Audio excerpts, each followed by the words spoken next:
Today I'm doing something that you just don't see in personal finance videos on YouTube. I'm going to show you a quarterly review of my complete portfolio. My investing portfolio that is taking me to $100,000. I will walk you through all 27 of my positions. I will show you the winners, the steady performers, and yes, even the losers. I want to give you the full health check on my portfolio so you can see real world investing. So here's the big picture. My portfolio grew 38% this quarter, with the dividends bringing in $30. My portfolio grew $1,747 from regular contributions, stock growth, and reinvesting those dividends. I'm Stephen Williams, the Dividend Dad, and I've spent 20 years in the brewing industry. Just a regular guy with a job, a family, and bills to pay. But I realised I was great at brewing beer and not paying my future self, so I started dividend investing. And in my first year, my portfolio grew 43%. And this year, I'm already ahead of the S&P 500. Now, I share my journey to show everyday people how to improve their quality of life today while building wealth for tomorrow. My mission is simple: to help as many people as possible protect their financial future. Let's start with the top 5 performers for this quarter and see how they are contributing to the overall portfolio health.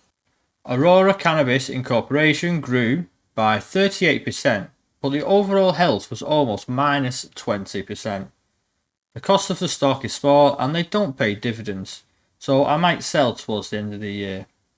United Health Group has seen a 27% growth and their overall health is good too, at 21%. These pay a nice dividend and have a lot of room for more growth. AbbVie has seen a 26% growth and their overall health is good also, at 31%. Another good dividend payer and a solid company I'm holding until the price is right and will increase my position some more. Caterpillar also had a 26% growth, with their overall health being an impressive 40%. I only have a small stake in this company, and that is simply because the price just hasn't been low enough for me to buy more, but it's still a good dividend player. Bank of New York had a 20% growth with an equally impressive overall health of 37%. Another stable dividend payer. I'd really like to increase my position in this company to help me boost my allocation in the financial sector. But again, the price just hasn't been quite where I would like it. I need to calculate for the margin of safety. So my best performer in this quarter is actually my worst performer in my portfolio. If you watch my monthly portfolio updates, you might have noticed Aurora Cannabis Incorporation in the winners and losers lists a few times. It's good to know and fun to see what companies are performing well for you each month, but it doesn't tell you the full story. It's your complete portfolio's health that really matters. You will get winners and losers, and some will be more consistent than others. It's part of your own personal risk tolerance and risk management. So now for the bulk of the portfolio, the middle performers. These stocks move between 0% and 17% this quarter. Nothing dramatic, but steady progress. Nvidia, quarterly 17%, overall health 129%. Pays a small dividend. Simon Property Group, quarterly 17%, overall health 6%, pays a nice dividend. CVS, quarterly 14%, overall health 34%, and pays a good dividend.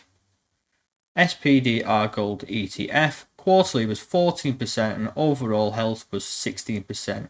This is good for security and portfolio balancing. Rio Tinto Group, quarterly was 13%, overall health was minus 4%, but it is a dividend payer. Dell, quarterly 11%, overall health 59%, another dividend payer. Omnicom Group, quarterly 11%, overall health 7%, and another dividend payer. Microsoft, quarterly 8%, overall health 26%, and dividend payer. Bitcoin. Quarterly was 6%, overall health was 39%, and not a dividend payer. Realty Income Group quarterly was 4%, and the overall health is 6%. A monthly dividend payer. Pepsi quarterly was 1.75%, and overall health is 3%. It's a good dividend payer. FedEx quarterly was 0.25%, and overall health is quite a healthy 12%, and it is a good dividend payer. MasterCard quarterly 0.09%, overall health 21%, also a dividend payer. Only one from each section with negative portfolio health. A total of 2 companies so far. Not doing too badly. But now the underperformers. Let's see where I'm losing wealth. We will continue with better performers going to the worst. Now it's time to fasten your seatbelts. Amgen. Quarterly minus 0.6%. Overall health plus 12%, and a very good dividend payer. American Express quarterly minus 3%. Overall health plus 13%, dividend payer. Amazon minus 6%, quarterly. Overall health is plus 51% and does not pay dividends. Visa quarterly minus 6%, overall health plus 25%, good dividend payer. EOG Resources quarterly minus 7%, overall health minus 0.58%, and a good dividend payer. Coca-Cola quarterly was minus 7%, but overall health was plus 5%. It's a good dividend payer. IBM quarterly minus 7%, overall health is plus 72%, and it's a good dividend payer. Hormel Foods Group quarterly minus 13%, and overall health of minus 11%. It is a dividend payer, but looking a bit worried there. And finally, Colgate with a quarterly of minus 13%, and overall health is minus 10%. Another dividend payer. So I have a total of 5 companies performing negatively in my portfolio.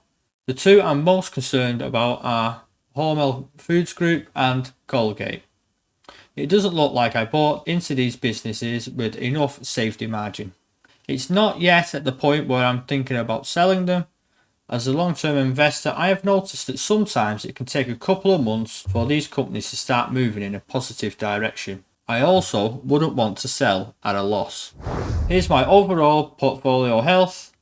You can see I'm still heavily weighted towards stocks. This is where the most growth is, so it makes sense for me to be heavily weighted in stocks, chasing my $100,000 target. But most of my stocks are solid dividend paying stocks, and they do offer some amount of stability. The allocation between the gold ETF and Bitcoin is good for my risk tolerance. I believe that there is more stability in the gold ETF, but Bitcoin can offer good returns. Also, some investors are now using Bitcoin as a gold or bonds alternative. Looking at the sector allocation, it isn't completely balanced, but I'm happy with the diversification it brings. I'd like to add more to the financials, but I use my stock comparison spreadsheet, and I'm purchasing the stocks that are undervalued and have a margin of safety. This might mean I'm purchasing more of a particular sector than others, but I do hope that each sector will have its day, so to say. As long as the whole portfolio is diverse, I'm quite happy. Looking forward, I will continue as I am. My year-to-date performance is beating the S&P 500 with 26% gains. Hormel Foods Group and Colgate are 2 stocks I need to keep an eye on. Maybe as the year ends, I will clean up some of the less active stocks in my portfolio and put that money to a better use. So that's the full quarterly breakdown. 27 positions ranked and reviewed. My big takeaways this quarter: I have a solid, diverse portfolio that is growing my wealth to $100,000 faster than I had forecasted. How did your portfolio perform? Let me know your top winner and loser in the comments. And if you enjoy full transparency like this, please like and subscribe so you don't miss out on the next quarter's update. It also helps me grow this channel and reach more people. And don't forget, I've also got my beginner investing series and my monthly portfolio updates here right on this channel. And if you want to connect even more, join me over on the Dividend Dad Facebook page. That's where I share updates, behind the scene thoughts and have conversations with other investors just like you. My whole mission is to show that an average person, a regular dad with a family and a job, can build solid financial future through consistent dividend investing. And you can absolutely do it too. Thanks again for being a part of the Dividend Dad community, and I'll see you in the next video.